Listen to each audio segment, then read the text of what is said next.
ராசியைச் சேர்ந்தவர்கள். இந்த மகர ராசியை பொறுத்த வரைக்கும் பார்த்தீங்கன்னா, சித்தர்களுக்கெல்லாம் சித்தர்னு சொல்லக்கூடிய திருமூலர்.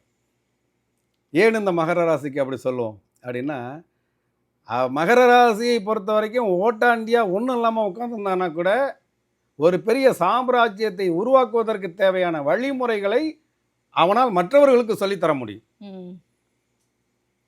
இவன் நிம்மதியே இல்லாமல் இருந்தால் கூட மற்றவர்கள் நிம்மதியாக வாழணும் என்று இறைவனிடம் பிரார்த்தனை செய்து கொண்டிருப்பவன். அப்போ சித்தர்களுக்கெல்லாம் சித்தர் என்று சொல்லக்கூடிய திருமூலர் சித்தர், அவருடைய ஜீவசமாதிப்படம் சிதம்பரம்.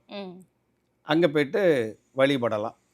அதே மாதிரி இந்த கும்பம் ராசியைச் சேர்ந்தவர்களுக்கு மச்சமுனிநாதர். இந்த மச்சமுனிநாதர் திருப்பரங்குன்றத்தில் இருக்காங்க, எல்லாருக்குமே தெரியும். மீன ராசிக்காரர்களை பொறுத்த வரைக்கும் நான் ஏற்கனவே சொன்னது தான், திருமூலர் சித்தரை வழிபடுவது மிக அற்புதமாக இருக்கும்.